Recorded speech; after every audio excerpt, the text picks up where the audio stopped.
Assalamualaikum warahmatullahi wabarakatuh. Selamat sore, salam, safe, salam sejahtera untuk kita semua dan salam sehat. Sehat selalu.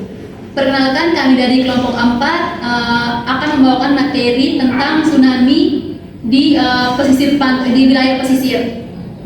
Dan saya sebagai ketua kelompok atas nama Fitriani Lestari dengan teman-teman saya. Dan saya Benedikta Ferlinda Kopo. Dan saya Renata Rosario Owe. Saya Sergiana Pea. Saya Sinta Dema. Jadi kami sini langsung saja masuk ke sabar ini kesempatan untuk ke materi pertama untuk memaparkan materinya. Jadi materi yang pertama itu dibawakan oleh saya sendiri. Yang pertama itu ada pengertian tsunami.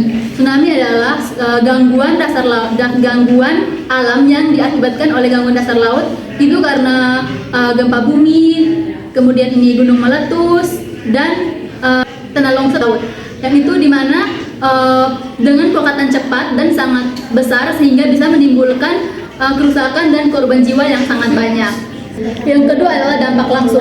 Dampak langsung ini adalah yang paling terlihat pada saat atau setelah bencana. Yang pertama itu banyak korban meninggal atau luka-luka. Ada yang tenggelam, kemudian patah tulang, luka ringan karena tertimpa atau mungkin luka yang tertimpa puing. Kemudian yang kedua itu adalah fasilitas kesehatan seperti puskesmas atau rumah sakit yang rusak. Jadi penanganan korban itu tuh bisa terhambat karena banyak fasilitas kesehatan yang rusak akibat bencana. Kemudian yang ketiga itu ada jalan dan jembatan yang rusak, sehingga bantuan-bantuan yang masuk dari para relawan kadang bisa terhambat karena akses transportasi yang kurang memadai. Kemudian yang berikutnya itu banyak korban yang mengalami shock, trauma, atau sedih karena kehilangan keluarga, kehilangan tempat tinggal, kemudian kehilangan harta benda. Jadi para korban ini bisa saja mengalami gangguan mental, fisik. Jadi baik, yang berikutnya saya akan menjelaskan tentang dampak jangka pendek. Dampak jangka pendek itu merupakan dampak yang terjadi setelah beberapa hari dan beberapa minggu. Terus itu timbul bukan hanya kerusakan fisik tetapi juga kondisi kesehatan dan kondisi sosial masyarakat.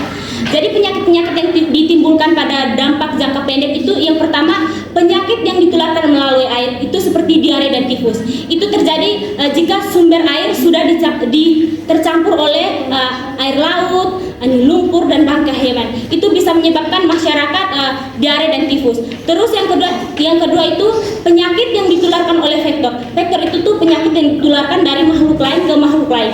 Itu seperti malaria dan demam berdarah. Itu terjadi jika genangan air laut yang tidak serap ke tanah, terus bisa menjadi tempat berkembang biaknya nyamuk. Terus yang ketiga itu penyakit kulit seperti gatal-gatal, dermatitis dan infeksi jamur. Itu terjadi jika kulit kita tuh terpapar langsung dengan air laut dan lingkungan yang kotor.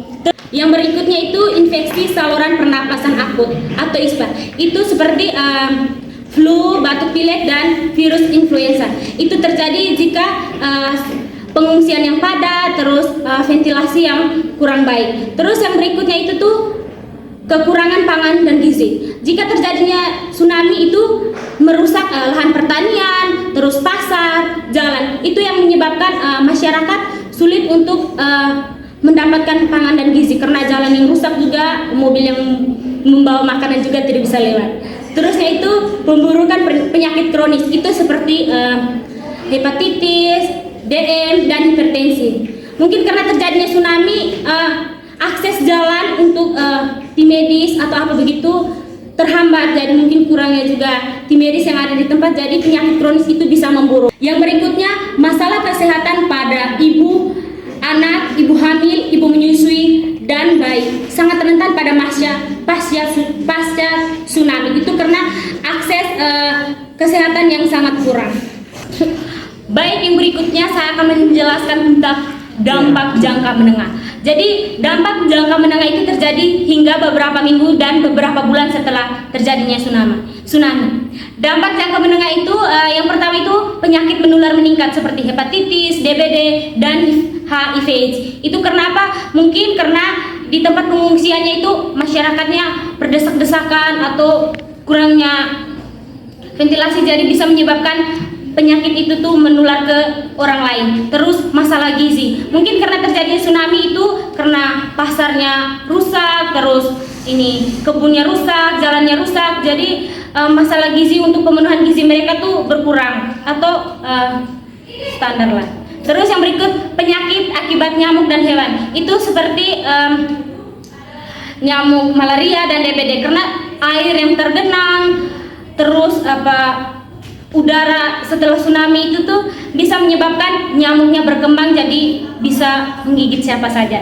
Terus gangguan kesehatan mental, mungkin masyarakatnya itu stres karena kehilangan pekerjaan, kebun karena tsunami. Terus dampak jangka panjang itu ada juga gangguan mental berkepanjangan. Itu seperti stres tadi karena kehilangan pekerjaan, kebunnya rusak, terus ada dan berbagai macam hal. Terus yang berikut, penyakit kronis memburuk. Mungkin juga karena terjadinya tsunami, akses jalannya memburuk, itu bisa membuat tim medis tuh agak kesusahan untuk ke sana. Terus tempatnya mungkin di tempat pengungsian berdesak-desakan, itu bisa menyebabkan memburuknya penyakit kronis tersebut. Terus kerusakan sistem pelayanan kesehatan itu bisa juga membuat seperti polindes, terus puskesmas, rumah sakit itu rusak. Jadi untuk menangani masyarakat yang sakit, terus yang terkena bencana tersebut agak sulit. Terus masalah kesehatan reproduksi ini mungkin lebih ke wanita karena mungkin di tempat mereka yang berdesak-desakan, terus kekurangan air bersih, itu juga bisa menjadi masalah untuk kesehatan reproduksi wanita. Baik, sekarang saya akan menjelaskan tentang dampak jangka panjang. Dampak jangka panjang bencana adalah kemajuan infrastruktur permanen, krisis ekonomi kronis, gangguan psikologis berat atau PTSD, penurunan kesehatan kronis, dan kerusakan ekosistem permanen. Dan dampak jangka panjang bencana terhadap kesehatan yaitu yang pertama, ada gangguan kesehatan mental kronis, yaitu kondisi di mana kejiwaan jangka panjang yang memengaruhi pikiran, emosi, dan perilaku secara konsisten semua setidaknya 3 bulan atau 3 kali. Yang kedua itu masalah kesehatan kronis dan penyakit tidak menular, yaitu kondisi kesehatan yang berlangsung dalam jangka waktu lama, biasanya lebih dari 3 minggu atau 6 bulan. Yang ketiga itu kerusakan sistem layanan kesehatan, yaitu kondisi di mana komponen utama penyedia kesehatan mengalami gangguan fungsi atau penurunan kapasitas operasional serta signifikan. Yang keempat, dampak pada kesehatan reproduksi, yaitu terputusnya layanan kesehatan rutin dan kondisi lingkungan yang tidak memadai. Berikutnya, respon cepat atau tanggap darurat setelah dampak tsunami itu terjadi. Jadi langkah pertama yang dilakukan itu, yang pertama evakuasi dan penyelamatan korban atau nyawa. Jadi warga yang selamat akan dievakuasikan ke tempat yang lebih tinggi dan aman. Lalu tim SAR membantu untuk menyelamatkan korban-korban yang lain yang tenggelam dan tertimbun reruntuhan. Setelah itu, lalu area yang berbahaya itu diamankan untuk mencegah korban tambahan. Lalu yang kedua, pelayanan medis darurat. Jadi banyak korban yang mengalami luka berat dan luka terkontaminasi air laut dan lumpur.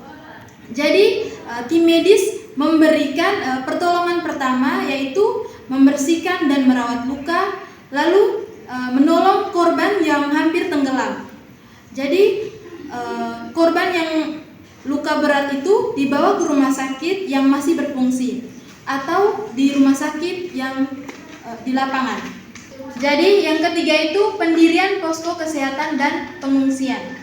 Jadi karena banyak fasilitas kesehatan yang rusak, didirikan posko kesehatan dan tenda medis di lokasi yang aman. Lalu pengungsi ditempatkan di tempat yang layak dan tidak terlalu padat dan mudah dijangkau oleh tenaga kesehatan. Lalu yang keempat itu penyediaan kebutuhan dasar. Pengungsi diberikan makanan siap saji, lalu air bersih, selimut, dan pakaian yang bersih. Lalu ada juga toilet darurat untuk menjaga kebersihan dan mencegah terjadinya infeksi penyebaran penyakit. Lalu yang kelima itu pencegahan penyakit menular. Jadi setelah bencana semua pengungsi kan di salah satu tempat. Jadi pengungsi diberikan untuk mencegah terjadinya diare dan infeksi lainnya, dilakukan pemantauan kesehatan di pengungsian, penyediaan air bersih, lalu memberikan edukasi, lalu pemberian obat dan imunisasi kepada orang-orang yang membutuhkan. Lalu yang keenam itu dukungan psikologis awal. Jadi setelah bencana terjadi, banyak korban yang mengalami trauma dan stres. Jadi tugas tenaga kesehatan itu untuk memberikan dukungan psikologis awal. Itu terutama kepada anak-anak, lansia, dan keluarga korban. Berikut ada kesiapsiagaan jangka panjang. Jadi kesiapsiagaan jangka panjang merupakan langkah penting sebelum bencana terjadi. Jadi yang pertama itu ada analisis risiko, itu meliputi tsunami. Terus kedua ada pelatihan masyarakat, itu kita memberikan edukasi dan pelatihan masyarakat. Terus yang kedua itu ada penguatan fasilitas kesehatan, itu kita harus menyiapkan rumah sakit, tenaga medis, dan alat kesehatan. Terus yang berikut ada penyediaan logistik medis. Itu tuh meliputi obat-obatan, terus makanan darurat, yang berikut ada penyediaan logistik medis. Jadi itu tuh meliputi obat-obatan, terus makanan darurat, terus penyediaan tempat kesehatan. Terus yang berikut ada serta dukungan kesehatan mental. Itu tuh kita menyiapkan bantuan psikologis untuk korban agar tidak mengalami trauma berat. Jadi intinya persiapan matang yang jauh harus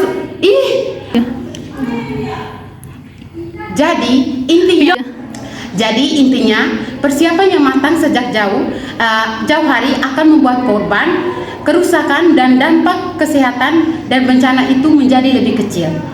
Sekian pemaparan materi dari kami. Jika ada salah kata, ucapan atau kurang materi yang kami sampaikan, kami mohon maaf. Sekian dari kami. Terima kasih.